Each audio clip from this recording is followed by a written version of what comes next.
If we take a small mass and a large mass and drop them, gravity is going to accelerate both of these masses to the ground at 9.81 meters per second squared. Gravity accelerates all masses to the ground at 9.81 meters per second squared.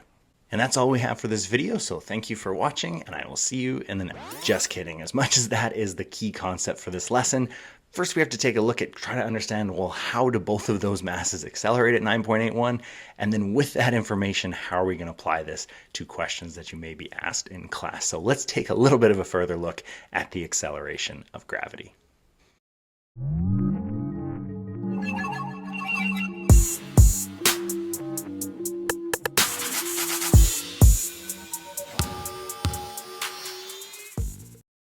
To begin looking at the acceleration of gravity, let's do a simple experiment with dropping a piece of paper and a ball. And we're going to predict which one is going to hit the ground first. And as you may have guessed, the ball is going to hit the ground first. And although you could probably predict that was going to happen, lots of people often think it's because the ball has more mass or is heavier. But let's repeat the experiment where we crumple up the paper and then drop them again. They pretty much hit the ground at the exact same time. So this shows that it actually didn't have to do with the mass, it was more looking at the air resistance. So does that mean that if we have no air resistance, all objects will hit the ground at the same time? Well, let's look at an extreme example, a feather and a bowling ball like we started with the intro. Now we can't just crumple up the feather, we have to get rid of the air resistance another way, and I don't have access to this facility, but the BBC was able to go to this facility that could suck all the air out of this huge chamber, and they tried this experiment. So first here's the drop where there is air resistance. The bowling ball falls much faster, but then they sucked all the air out and look at the result. They fall at pretty much the exact same time when there's no air resistance. And this shows that gravity accelerates all objects towards the ground at 9.81 meters per second squared. But wait, get it? That doesn't make sense. I can feel gravity pulling this more. Isn't there a higher gravitational force? You're right, the bowling ball does have a higher gravitational force. Then how is acceleration the same? Try thinking about it like this. If you were to do the job of gravity and you have to accelerate these two masses, the first one, you're going to have to apply some force and to push it and accelerate it at 9.81. But the next mass is much heavier. You're going to have to apply a larger force to accelerate that one at 9.81. Gravity is kind of the same thing. Imagine if we were to drop these two masses. To accelerate them at 9.81, gravity has to pull more on the heavier mass. So that's why that one's going to feel heavier, but they're going to accelerate at the same amount. We're going to look at this a bit more in chapter 4, but the reason they accelerate the same is the thing that's consistent is Earth's gravitational field here on the surface of the Earth. This is kind of how we're going to draw it with field lines, and later on we'll calculate it with this formula of GMS over r squared. It means the mass of the Earth over how far we are from its center. And you calculate a value of 9.81 newtons per kilogram. That's equivalent to meters per second, but let's kind of use that unit of newtons per kilogram. Imagine if we had a 1 kilogram mass. Well, it's going to pull with 9.81 newtons for every kilogram. So it's going to pull with 9.81 newtons. If we have a 2 kilogram mass, it's going to pull with 9.81 for every kilogram. So it's going to have to do that twice, 9.81, then 9.81 again. So it's going to pull with 19.62 newtons. Again, we can see the 2 kilogram mass is going to feel heavier because gravity is pulling more on it. But the acceleration is the same because a heavier mass requires more push to accelerate. So this might make it a bit easier to understand. Imagine that 2 kilogram mass, and now we're breaking it up into two 1 kilogram masses, but they're just connected to each other. Well, gravity is going to pull on the first one with 9.81 and the second one with 9.81, and those are going to accelerate at 9.81, and all the masses fall at 9.81 meters per second squared. So hopefully that shows a bit why all masses will fall at 9.81 meters per second squared. But now that we get a bit of a sense of why that happens, let's look at how this is actually going to apply to some questions that you could get asked in this chapter. So in this chapter, basically all questions are going to apply to thrown objects. You see a guy throwing a ball up and down. And let's say that the time it took for that was 2.2 seconds for him to throw it up and then it to hit back down on the ground. And the question asks you for some other variables. Okay, so this one says, what was the maximum height that the ball reached? So this is going to go back to those acceleration equations that we saw before. Because we just explained that all masses will accelerate at 9.81, and that's if it's thrown up. If it's thrown down, all masses are accelerating at 9.81. So we can use that value.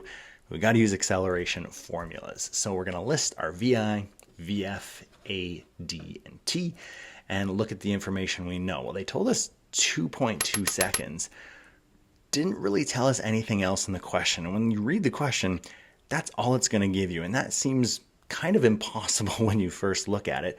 They say, how am I supposed to solve this? I need 3 things. And all they told me was the 2.2.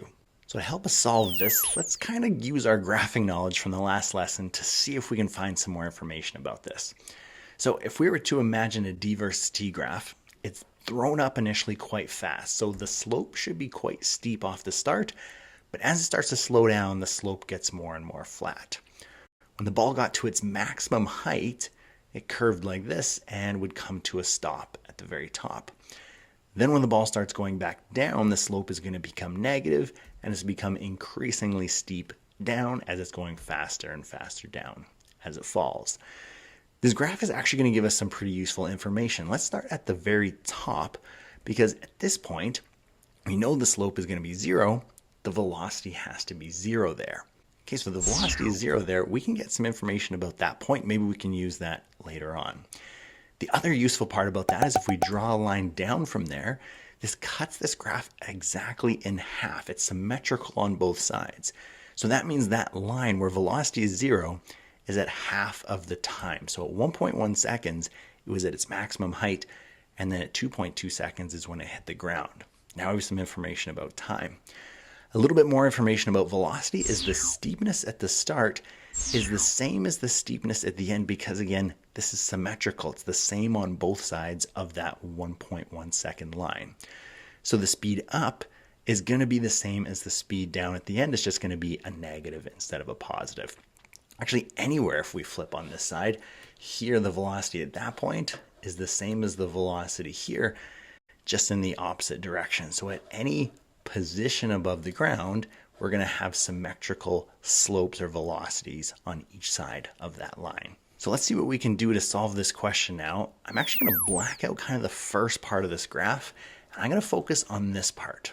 The reason why I like to focus on this part is I can make this my initial velocity of 0, and then it hits the ground with some speed. The reason why I like this is we actually solved these questions before looking at those acceleration equations. If I hold something and drop it, how long it takes the ground, how far it's going to fall, are all familiar from our acceleration equations previous video. So now we just kind of treat it like that scenario. So now we had VI, that's going to get replaced with 0. VF, I still don't know. We said from before, acceleration, as long as it's just subject to gravity, that's always going to be 9.81. Whether I throw it up, whether I throw it down, or just drop it, gravity's always going to be 9.81. And for all masses, I don't even have to know the mass of the ball that was thrown. The distance, how far it fell, I don't know that. But here's a key point. We do have to change the time, because now since I'm only looking from right here to right here, the time is only 1.1 seconds for it to fall. From its maximum height to the ground is just 1.1 seconds. So oddly enough, the one piece of information they gave us is actually the one we have to change. We can't even use that piece of information. But now since we've studied the scenario, we do have VI, A, and T. That's 3 variables we can solve for either 2. And this one asks for what was the maximum height. Well, if we solve for the distance it fell, that would be the maximum height that it reached. So let's throw in some equations for that. We'll pick the equation that does not have VF, and that's D is equal to VI T plus half AT squared. And kind of convenient here, because VI is 0, it's another reason why I like looking at this half, is I can cross that out. Crossing that out makes it just, I have to do half AT squared. I plug in my values, and I get a value of negative 5.9 meters. Now, you might be wondering why it's negative for our height, but that's just because it fell 5.9 meters from where it started. So our maximum height above the ground when we started was 5.9. What if it asks you instead about the velocity? What was the speed that it was launched at? We can do that as well. Let's take a look at our variables here. And now we're going to be looking to solve for the velocity initial over here. Now that isn't my shaded side, but remember that the slope here, it's not a best line for slope, but the slope there is going to be the same as our slope here for VF because the symmetry of this curve. So if I can solve for VF, the speed that it hits the ground, that should be the same as the VI that it left the ground. Now, this is assuming that there's no air resistance, which is a big assumption, but in high school physics, we're always going to assume there's no air resistance. That's why we can use that 9.81. Okay, so saying that, I'm going to try and solve for VF. That's going to be the same as my VI. So I want to solve for VF. This time, I want the equation without D. If you were confident in your answer from D from before, you could just solve with that. But let's say that this was a brand new question, you hadn't solved for D yet, I would use this process. Okay, so A is equal to VF minus VI over T. That's our equation without D, or displacement. And I can also cancel out the VI here. So it becomes VF over T, and this kind of just jumped to that rearrangement. My time times my acceleration. So my negative 9.81 acceleration times, again, the 1.1 seconds that it was falling. My VF would be negative 10.8 meters per second. Now, again, that is my VF. That makes sense that it's going down. It fell at negative 10.8 meters per second.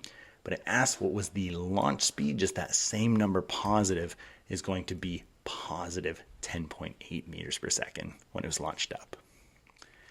And that is the actual end of this video. So thank you for watching. I hope that helped you to understand a bit more about how to answer these thrown object questions with the acceleration of gravity.